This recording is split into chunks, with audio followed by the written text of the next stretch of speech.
At the family gathering, I noticed my daughter Meredith's face was covered in bruises and her clothes were a mess. My son-in-law laughed it off and said, "It was just a small argument." I slapped him and immediately took my daughter away.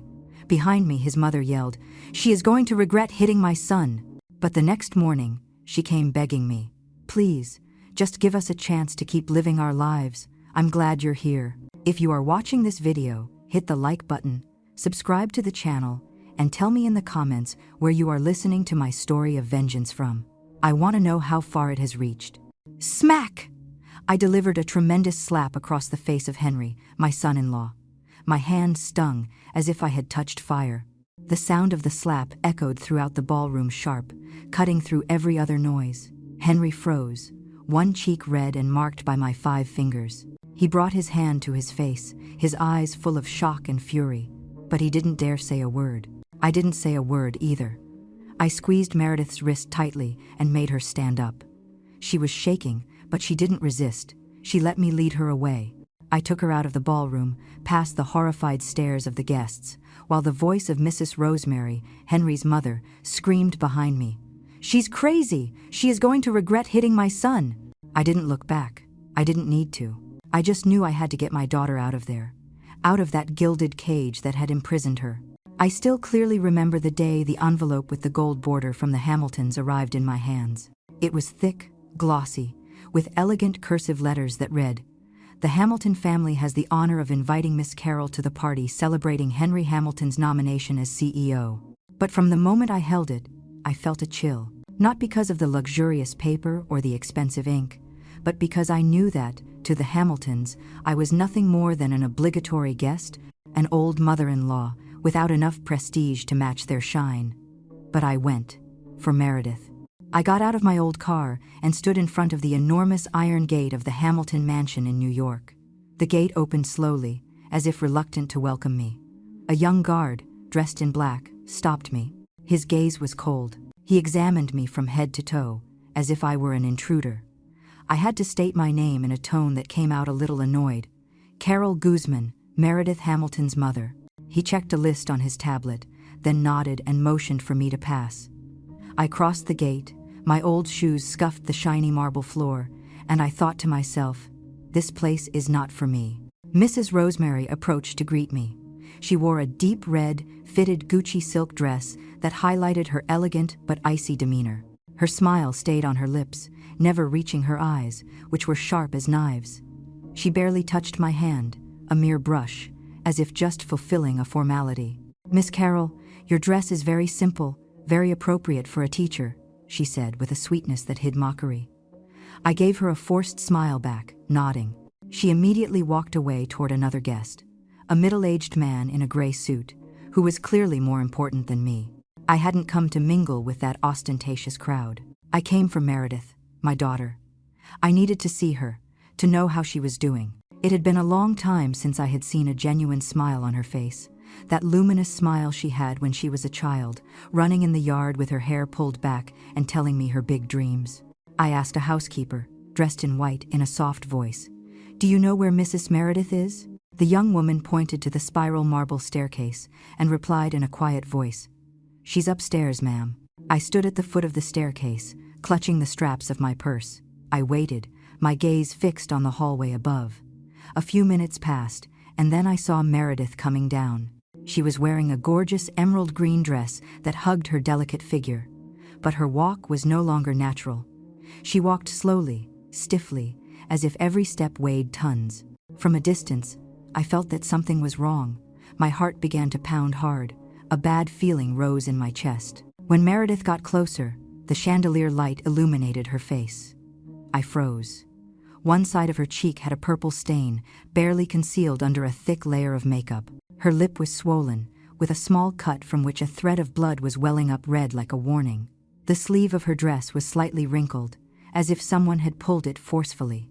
I felt my blood boil inside, but I forced myself to remain calm. I approached her, took her hand, and led her to a corner behind a large column where the light wasn't so intense. My voice trembled, almost a whisper. "Meredith, what is this? What happened to you?" She flinched, her eyes wide with fear. She quickly lowered her hair to cover the bruise and stammered, "No, it's nothing, Mom. I slipped in the bathroom." Her voice was weak, shaky, as if she didn't even believe her own lie. I looked her in the eyes, those eyes that once shone with joy and now only showed fear and exhaustion. I tried to keep my voice firm. "Meredith, don't lie to me." Just then, Henry appeared. He approached with his impeccable black suit, his hair perfectly combed, and a radiant smile, like an actor on a stage. He put his arm over Meredith's shoulders, squeezing her slightly, and I saw her wince in pain. He looked at me, without erasing his smile, and said in a smooth, oily voice, "It was just a small argument. Don't worry, Mom. All marriages have their moments." He said it as if it were normal, as if the bruises on my daughter's face were a simple, unimportant accident. I looked him in the eyes, and for the first time, I saw the falsehood in them.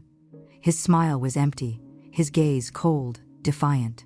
Under the chandelier light, I saw Meredith's reddened eyes, full of tears, pleading for help.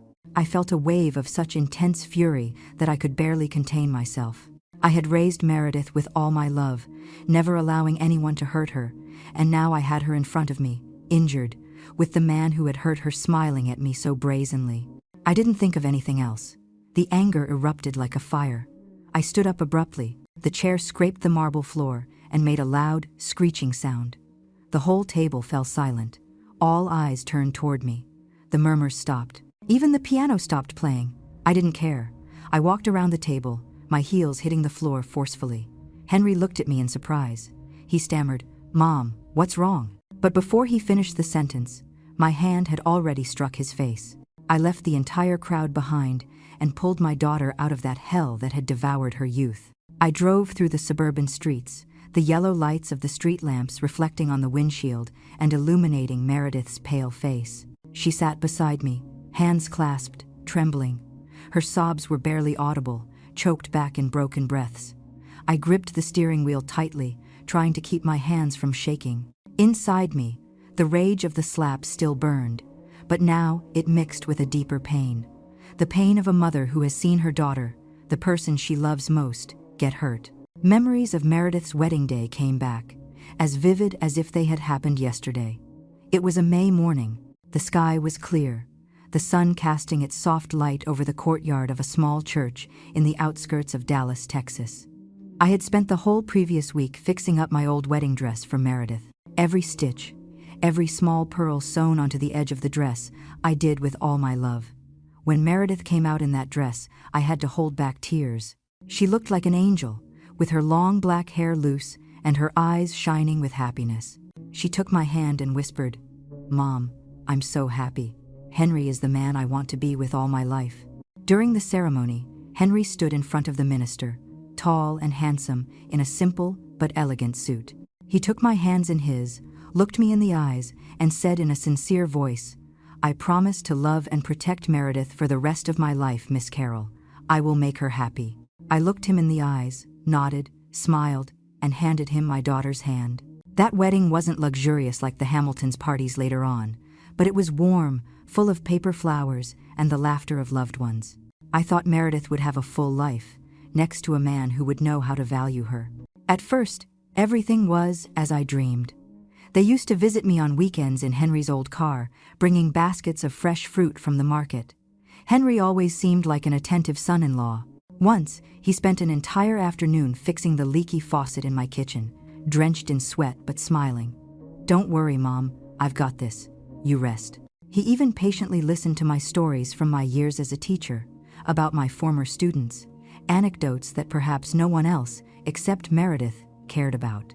I would look at him and think, I didn't make a mistake choosing this man for my daughter. Meredith, back then, was an intelligent and enthusiastic young woman. She worked at a major advertising firm and was quickly promoted to head of sales. Every time she talked about her job, her eyes would light up, and her voice would fill with excitement as she told me about new strategies, figures, and successful projects. "Mom, I just signed the biggest contract of my career," she once exclaimed on the phone. I felt so proud I wanted to shout it to the world, but after 2 years, everything started to change. Meredith still hadn't had news of a pregnancy, and that seemed to be a thorn in the Hamiltons' side. At a family dinner at their mansion, I still remember the way Mrs. Rosemary looked at Meredith with cold, critical eyes. While everyone was eating dessert, she suddenly said, in a sweet voice sharp as a razor, "This family needs an heir. A woman who can't bear children is truly unfortunate, isn't she, Meredith?" The table fell silent. Meredith lowered her head, her chopsticks trembling in her hands. Henry, beside her, said nothing, just quietly cut his steak. I wanted to stand up and respond to her, but I held back because Meredith took my hand under the table and shook her head, pleading with me. Since then, the pressure on Meredith increased. Henry began to change. He became irritable. He complained when she was late from work. "If you travel so much for work, who takes care of the house?" he would say, with a tone of reproach, even though he himself spent his nights at parties and social gatherings. Then he started to control her. Once, I overheard Meredith talking to a friend on the phone. "Henry checks my messages, even my work emails," she said. "He's jealous even of the coworker who sits next to me." I felt my heart break, but when I asked her about it, she just smiled sadly. "It's nothing, Mom. He's just worried about me." In the end, Henry convinced Meredith to quit her job. He spoke to her in a sweet but calculated voice. "My career is taking off. You don't have to work so hard anymore. Stay home, take care of the family, and get ready to be a mother." I still remember the day Meredith called me, her voice choked with tears. "Mom, I decided to quit. Henry is right. I need to focus on the family." I wanted to encourage her not to abandon her dreams, but she was crying, and I didn't want to make her suffer more. She loved Henry, and for that love, she gave up a career that was at its peak. The times I went to visit them afterward, their house was always immaculate, but cold. Meredith looked thinner, and her eyes always held a distant sadness. I tried to ask her how she was, but she always avoided the topic. "I'm fine, Mom," she would say, but her smile was as fragile as glass, as if it could shatter with just a touch. Once I took her favorite chicken noodle soup. When I was at the door, I heard Henry's voice shouting from inside with an icy tone. "Who do you think you are to contradict me?" Something heavy sounded like it was falling, and my heart sank. I rang the doorbell over and over, and the shouting immediately stopped. Meredith opened the door with red eyes, forcing a smile. "Mom, I was just watching a sad movie." She pulled me inside, trying to speak cheerfully, but I couldn't help noticing the trembling of her hands when she took the bowl of soup. I wanted to hug her, to take her out of there, but her weak smile begged me not to say anything. "I really am fine, Mom, don't worry," she said, and I, like a helpless mother, could only nod, even though deep down I knew she was lying. I was pulled out of my thoughts when the soft light in front of my house slowly appeared. I opened the door and turned on the old lamp in the living room. The yellow light filled the room, illuminating the familiar walls where the family photo, taken when Meredith was little, hung. I looked at her. Her emerald green dress was now wrinkled, her tangled hair stuck to a face covered in tears. I asked her to sit on the couch, in a soft but firm voice. "Sit down, sweetheart. I'm going to get a few things." I went to the bathroom and got the first aid kit I always kept in the cabinet.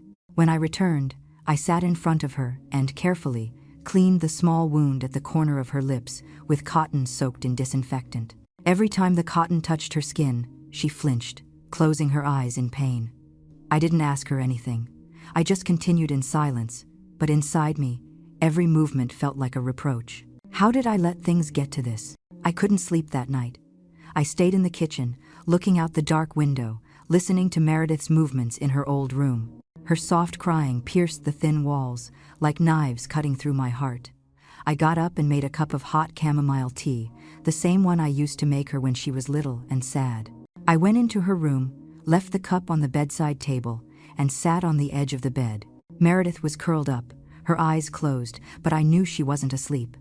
I stroked her hair and whispered, "Drink some tea, it will make you feel better." She didn't answer, just nodded slightly, and little by little, she fell asleep under the soft light of the nightstand lamp. The next morning, the real storm arrived. My neighbor, Miss Ellen, knocked on the door with a local newspaper in her hand, her face full of concern. "Carol, look at this," she said, in a soft voice as if afraid to hurt me. I opened the newspaper, and on the front page, in the society section, there was a large photo of the moment I slapped Henry at the Hamilton mansion door, my eyes full of fury. The sensationalist headline jumped out at me. Mother-in-law's fury. Political mother attacks her son-in-law at nomination party. I scanned the article. Every line was like a stab. They said I was a jealous mother-in-law, envious of Henry's success, who had invented the story about hitting my daughter to destroy his reputation just before the important vote. They even insinuated that I had mental problems, an old woman incapable of controlling her emotions. I folded the newspaper, trying to keep my hands from shaking. Miss Ellen looked at me worriedly. "Don't worry, Carol. Everyone knows the Hamiltons have money. They can even buy the press." I nodded with a forced smile. "Thanks, Ellen. I'm fine." But when she left, I felt a wave of anger and humiliation rise up inside me. Not only had they hurt Meredith, they had also turned me into a crazy person in the eyes of everyone. The house phone began to ring non-stop. Unknown numbers called. Some claimed to be reporters who wanted to interview me. Others insulted me, calling me crazy old woman. I stared at the device and coldly pulled the cord from the socket. The ringing stopped, but the silence inside the house became even heavier. I went into the kitchen, thinking of preparing chicken noodle soup for Meredith, her favorite food since she was a child. I thought a little familiar taste might make her feel safer. But as I was cutting onions, I heard a chair move softly in the dining room. Meredith had gotten up. She was sitting there in my old pajamas, the sleeve fallen, exposing her thin arm. When she reached out to take a glass of water from the table, the sleeve slipped all the way down. I froze. On her wrist were dark bruises, marked with the shape of fingers, as if someone had twisted it brutally. My heart skipped a beat. I put the knife down, slowly approached her, and carefully took her wrist. "This wasn't from slipping in the bathroom, was it, Meredith?" I asked. "No fall leaves marks like this." Meredith looked at me with wide, frightened eyes. She tried to pull her hand away, but I held it, not violently, but just enough for her to understand that I wouldn't let this go. The wall she had built up for so many years crumbled. She burst into tears, broken and painful sobs, as if everything she had endured until then came rushing out. She collapsed onto my shoulder, her thin body trembling. He won't let me leave," she whispered, her voice broken. "He checks my messages, even my old work email. He says, if I tell you, he'll make sure you don't live in peace." I hugged her tight, feeling every one of her tremors. She told me everything. Every word was a deeper cut in my heart. The times he had shoved her to the floor, locked her in the room for hours, humiliated her for not being able to get pregnant. He had isolated her from all her friends, turning her into a bird in a gilded cage, trapped by control and violence. "He says I'm useless, that I don't deserve to be his wife," Meredith sobbed, her voice in pieces. "I've tried, Mom. I've tried everything to please him, but it's never enough." I stroked my daughter's hair, trying to keep my voice steady. "You are not useless, Meredith. You are the strong, intelligent daughter I am most proud of.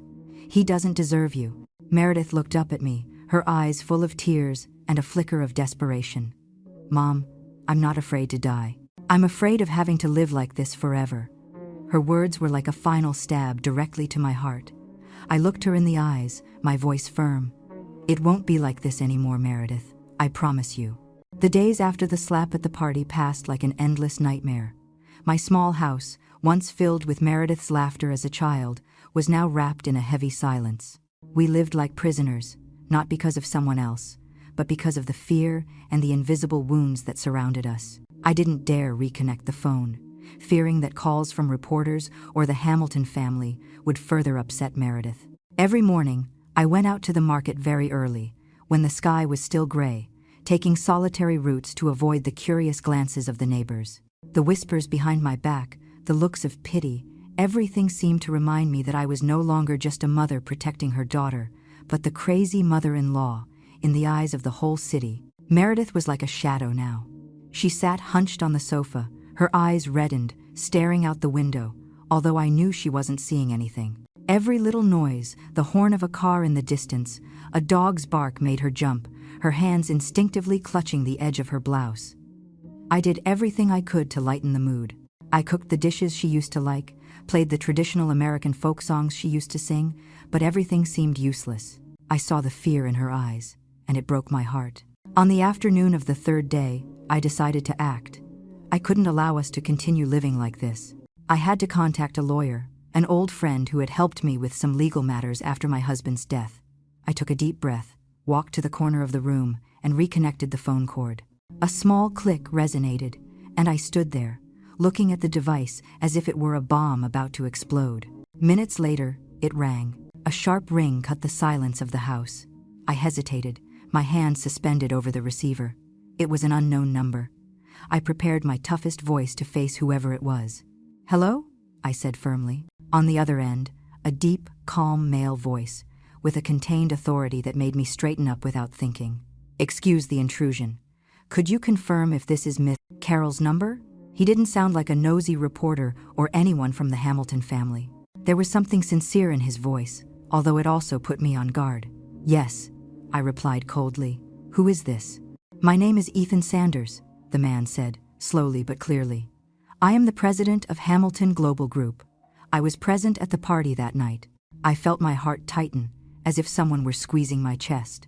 Hamilton Global, Henry's company, where he was competing for the CEO position.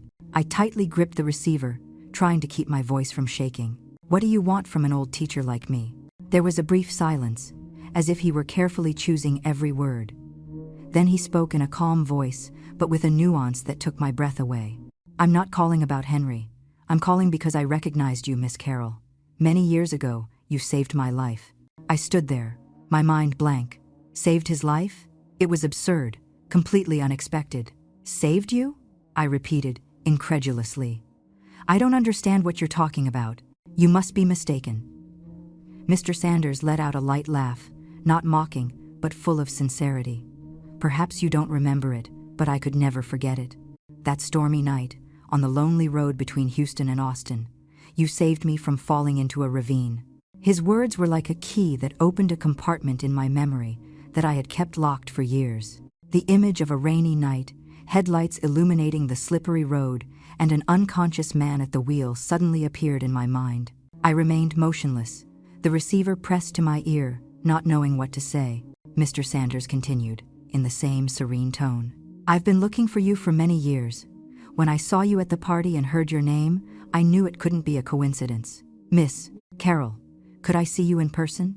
I would like to talk to you more calmly." He suggested a meeting at the Poets' Corner, a small, old cafe in downtown Dallas, with brick walls covered in bougainvillea and a simple atmosphere, in complete contrast to the luxury of the Hamiltons' house. I looked at Meredith, who was still huddled on the sofa, her eyes still full of fear. I didn't know who Mr. Sanders was or what he intended, but in those dark days, his call was the first spark of light, however faint. I took a deep breath and replied, "All right, sir. I'll go see you in 30 minutes. I was already on the bus, my hands clutching the strap of my purse, and my heart as churning as the cloudy sky outside. The constant sound of the wheels on the highway, the landscape passing by the window-dry fields, humble houses mixed with newly built mansions, everything dragged me toward a memory I had tried to bury. That night, 15 years ago, came back to my mind with terrifying clarity, as if it had happened yesterday. It was a late September night when I was driving my old car back from Austin after visiting my sick sister. The storm came suddenly, as if the sky wanted to unleash all its fury on the earth. It was pouring rain, the drops hitting the windshield hard, and the wipers squeaked without managing to clear the view. The road was deserted, with drops on both sides, and only the weak headlights of my car traced a thin line in the darkness. I gripped the steering wheel tightly, my heart pounding violently, praying to get home safe and sound. Suddenly, a flash crossed the curtain of rain. The shriek of metal ripped through the night like a desperate scream. I slammed on the brakes. The car skidded on the wet asphalt. Through the downpour, I distinguished a black, luxurious Bugatti, but now suspended dangerously at the edge of the cliff, with the two front wheels hanging in the air. It had lost control, spinning several times before ending up in that deadly position. I didn't think twice. My heart was thumping, but my body moved by instinct. I stopped my car to the side, turned on the emergency lights, and ran out. The wind lashed me, the freezing rain struck my face and soaked my thin coat. I ran toward the crashed car, breathing with difficulty. The driver's door was jammed, the glass shattered. Through the broken glass, I saw a man slumped over the steering wheel, blood dripping from his forehead, unconscious. The smell of gasoline hit my nose, and I frowned involuntarily. I was terrified, but I knew I couldn't leave. I ran to the passenger door, which fortunately wasn't locked. I got inside, with rainwater dripping from my hair onto the car floor. I shook the man, shouting, "Hey, wake up!" But he didn't move. The car shuddered, emitting a terrifying crunch. I knew it could fall into the ravine at any moment. With all my strength, I unbuckled his seatbelt, wrapped my arms around his chest, and started pulling. He was tall, heavy, like a rock. I nearly gave up. My feet slipped on the soaked floor. Every time I pulled, I felt my body collapsing, but I gritted my teeth and whispered to myself, "Don't give up, Carol." Finally, after a few minutes of unbearable tension, I managed to get him out of the car and dragged him several yards away from the edge. As soon as I set him down on the cold ground, a loud crash resonated. The car slid a little further and plummeted into the void, disappearing into the darkness with a deafening explosion. I stayed there, gasping, staring into nothingness, my heart still trembling. I knelt beside the man and checked his pulse. It was still beating, weak, but alive. I took out my scarf and pressed it against the wound on his forehead to stop the bleeding. The blood stained the fabric red, but I didn't stop. At that time, I didn't have a cell phone. I looked around, only rain and darkness. I remembered that I had passed a phone booth about 3/5 of a mile back. I didn't want to leave him, but I had no other option. "Hold on, please," I whispered, although I knew he couldn't hear me. I ran back, my shoes soaked and my clothes sticking to my body. When I reached the booth, I called 911, gave the address hurriedly, and hung up. When I returned, I sat next to the man. I took his hand as if I could transmit some strength to him. The rain was still falling, freezing, but I didn't care. I only knew I had to stay there until I heard the ambulance siren in the distance. When I saw the lights approaching, I knew he would be safe. I got up, silently went back to my car, and drove away in the rain, without leaving my name, without expecting recognition. I just wanted to go home, take a hot shower, and forget that horrifying night. When the bus stopped at the Dallas station, I shook off the memory. I gripped the strap of my purse tightly and got off, my heart racing. I never imagined that man would be Ethan Sanders, and today, I would see him again, not on a deserted highway, but in a small cafe in the center of the city. I don't know what he wants from me, but I feel a strange connection, as if fate was pushing us to meet again after 15 years. I entered the Poet's Corner, a small cafe hidden in a narrow alley in downtown Dallas. The old brick walls were covered in red bougainvillea that fell like a natural curtain, protecting the place from the city bustle. Inside, the atmosphere was cozy, permeated by the aroma of freshly roasted coffee and the smell of old books emanating from the wooden shelves lined along the walls. A soft melody of traditional American folk music floated in the air, mixing with the murmurs of a few scattered customers. This place was the complete opposite of the false splendor of the Hamilton mansion, where everything was polished to conceal the emptiness. I stood at the threshold, took a deep breath, and tried to calm myself. My mind was still churning after Mr. Sanders's call, divided between hope and apprehension. I didn't know what this meeting would bring, but I knew I had to be there, for Meredith. A middle-aged man, in a simple but elegant light blue shirt, stood up from a table in the corner when he saw me enter. He had graying hair and deep eyes, with a serene but sharp gaze. On his forehead, right at the hairline, a faint scar was visible, like a mark of the past. I recognized him immediately. It was him, Ethan Sanders, the man I had rescued from the edge between life and death 15 years ago. He nodded, a slight gesture but full of respect. "Miss Carroll," he said in a deep, warm voice, "thank you for coming." He pulled a chair out for me, a courteous gesture I was no longer used to. I sat down, still clinging to the straps of my purse, as if it were the only thing keeping me composed. After ordering 2 cups of coffee, he looked at me directly, without looking away. "Thank you for coming, Miss Carroll," he repeated, with a sincerity that surprised me. "I really don't know how to express all my gratitude for what you did that day." I shook my head gently, trying to keep my voice calm. "I just did what anyone would have done, sir." "Mr. Sanders smiled, a slight smile but without a trace of mockery. "Not many people would throw themselves toward a car about to fall into a ravine, ma'am," he said, and he paused for a moment, as if contemplating something. "When I woke up in the hospital, no one knew who you were. I looked for you for years. When I saw you at the party and heard how you responded to Mrs. Rosemary, I immediately knew I had found the brave woman from that day. His words made me feel uncomfortable. I wasn't used to compliments, much less for something I had tried to forget. I didn't do it to be remembered, I replied in a low voice. I just wanted him to live. The atmosphere between us became more relaxed when the coffee arrived. The steam rose, gentle, like a reassuring caress. Mr.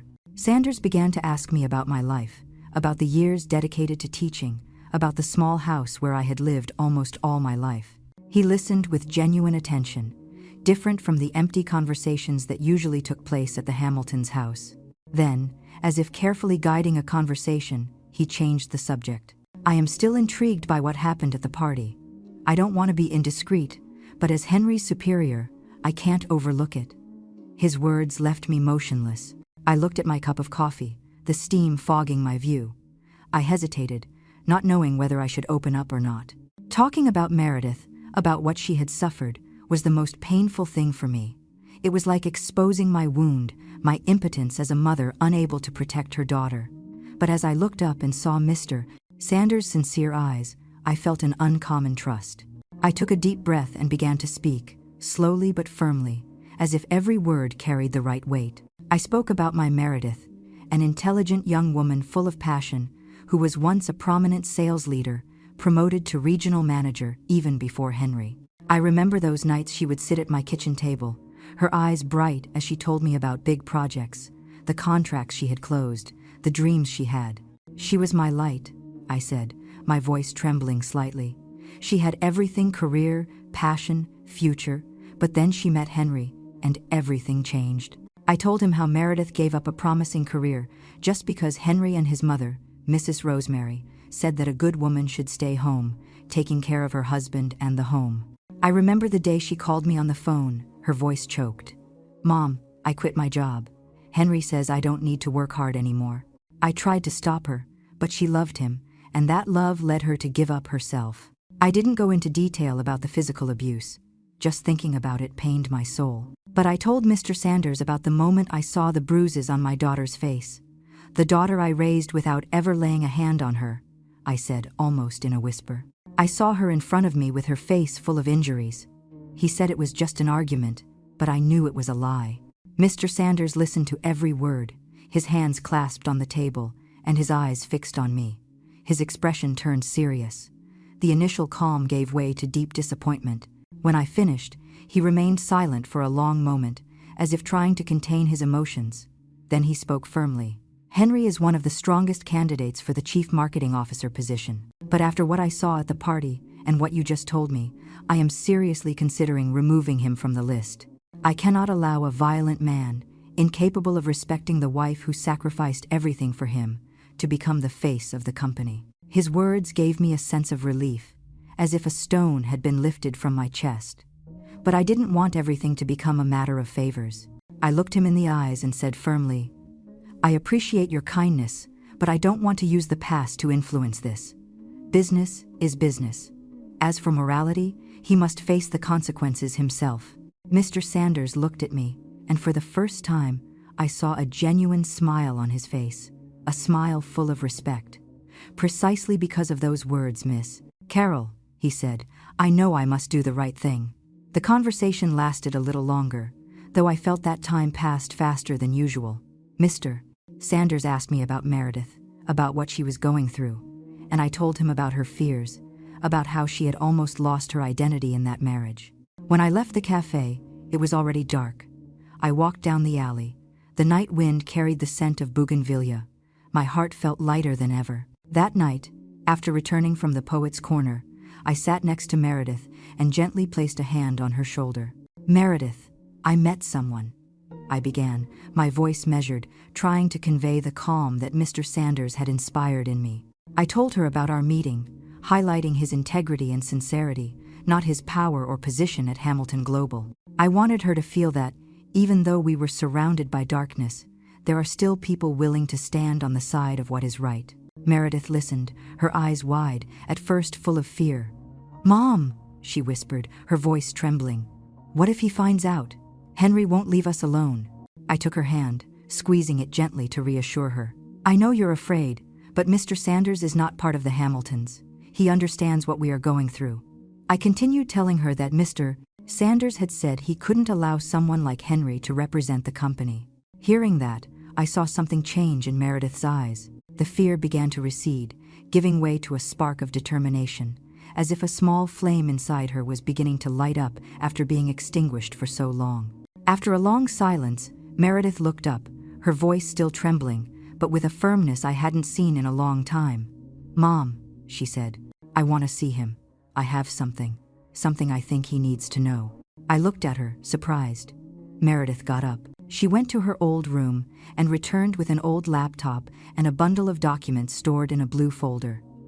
Her hands were shaking as she held them, as if they were a heavy secret she had kept for too long. "What is that, sweetheart?" I asked gently. She just shook her head and murmured, "You'll know when we see him."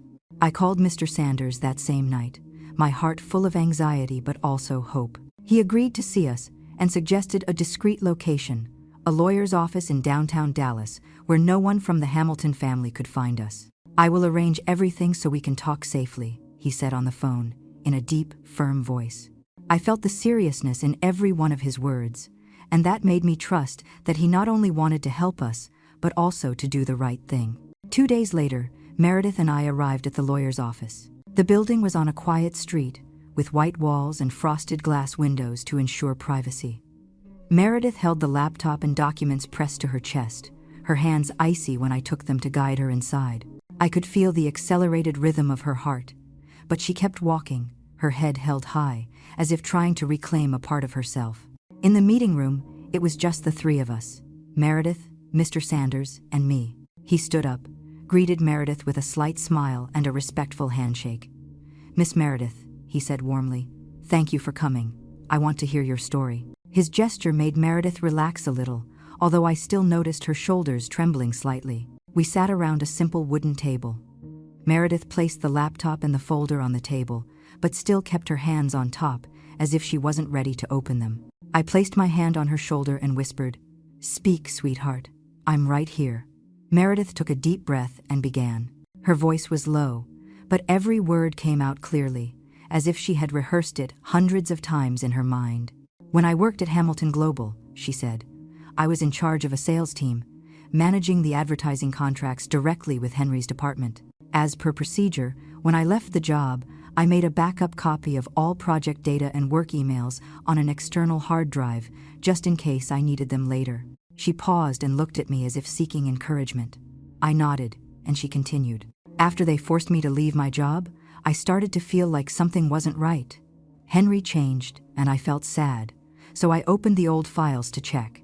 Then I discovered horrible things." Meredith opened her laptop. The screen lit up, showing spreadsheets and emails.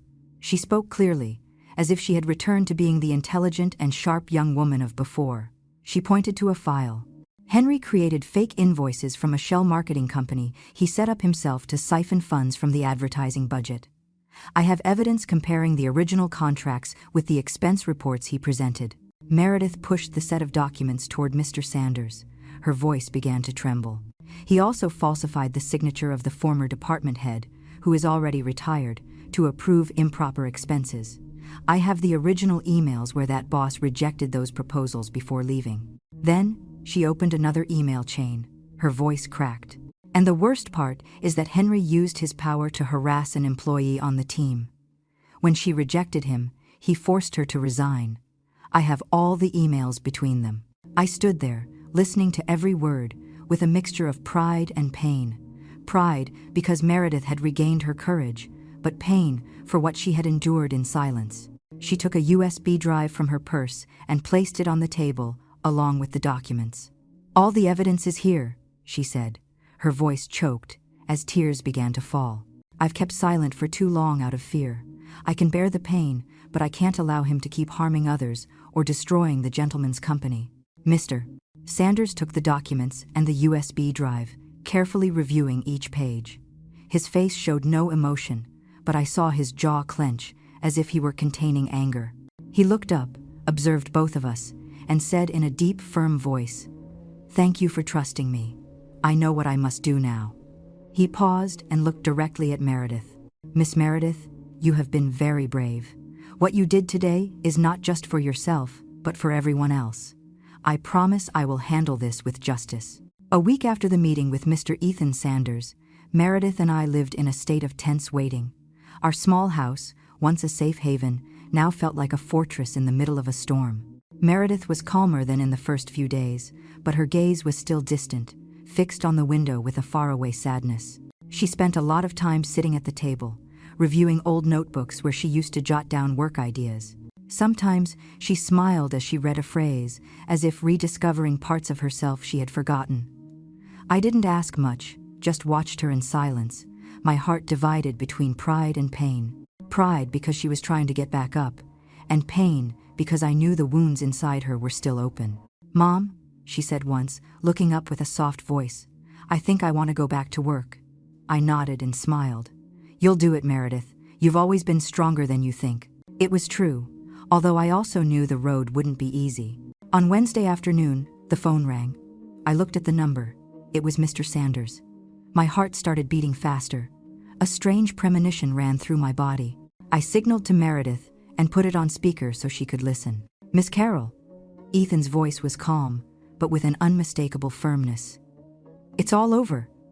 Meredith and I looked at each other, holding our breath. He began to speak slowly, as if reliving every moment of a tense play.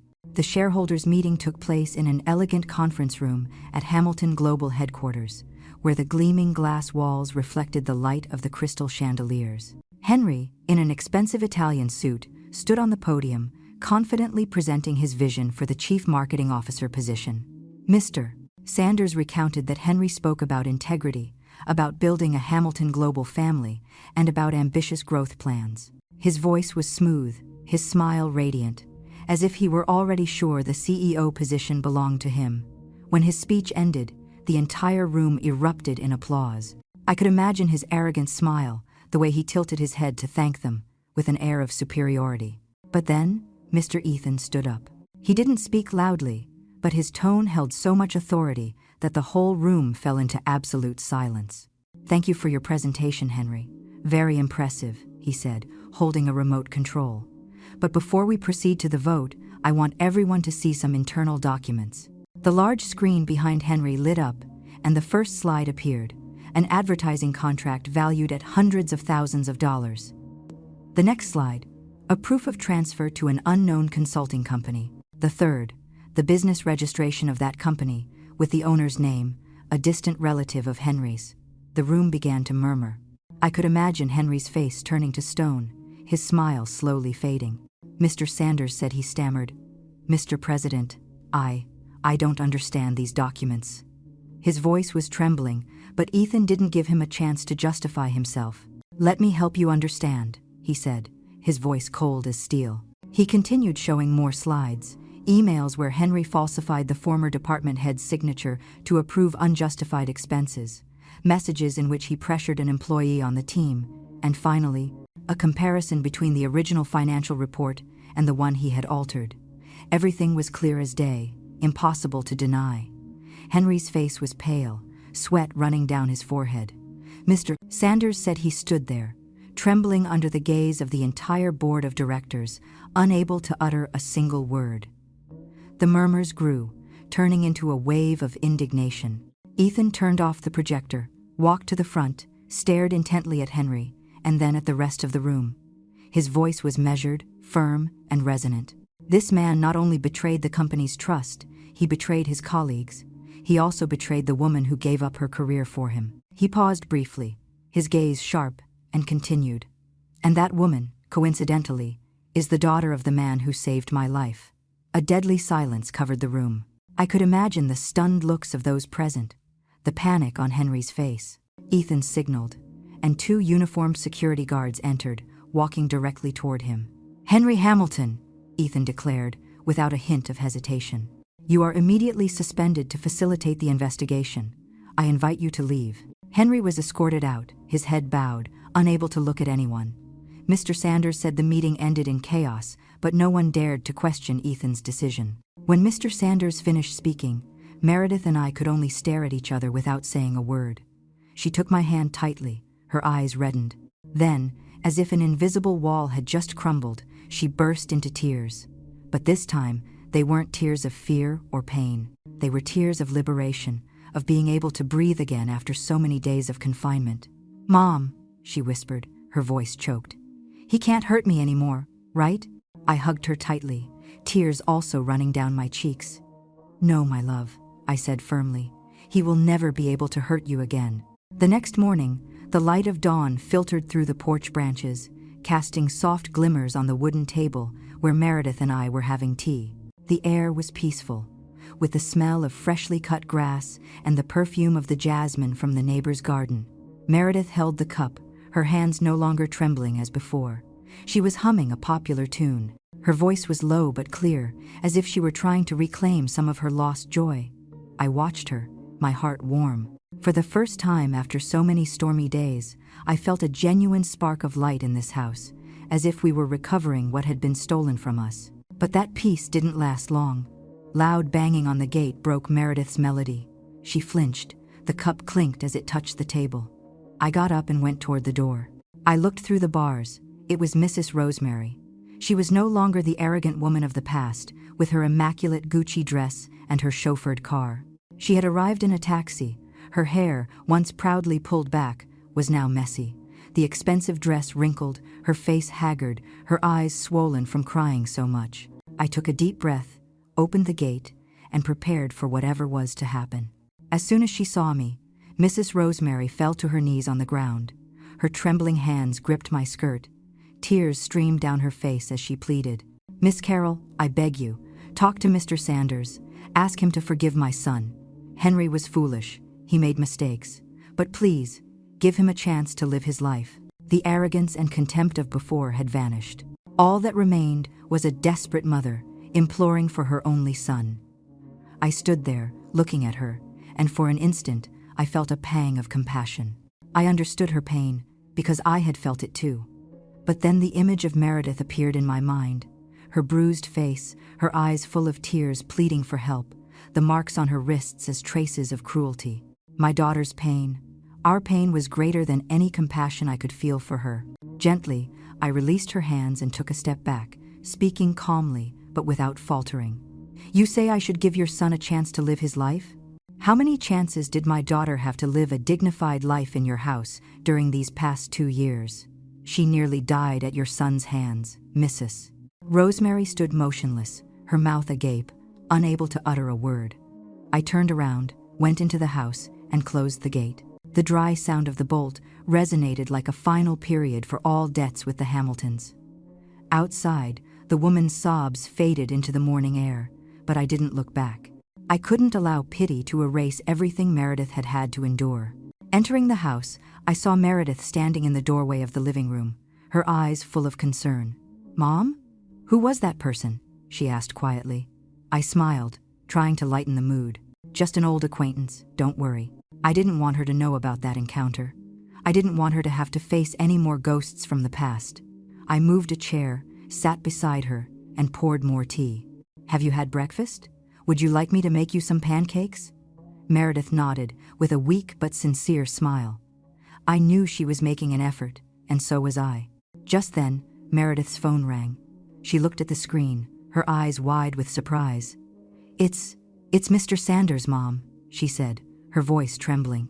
I gestured for her to answer, while my heart pounded hard, not knowing why he was calling. Meredith hesitated for a moment, and then pressed the button to answer, speaking softly. "Hello, Mr. Sanders." I stayed by her side, listening to Ethan's deep, warm voice on the other end of the line, clear and sincere as always.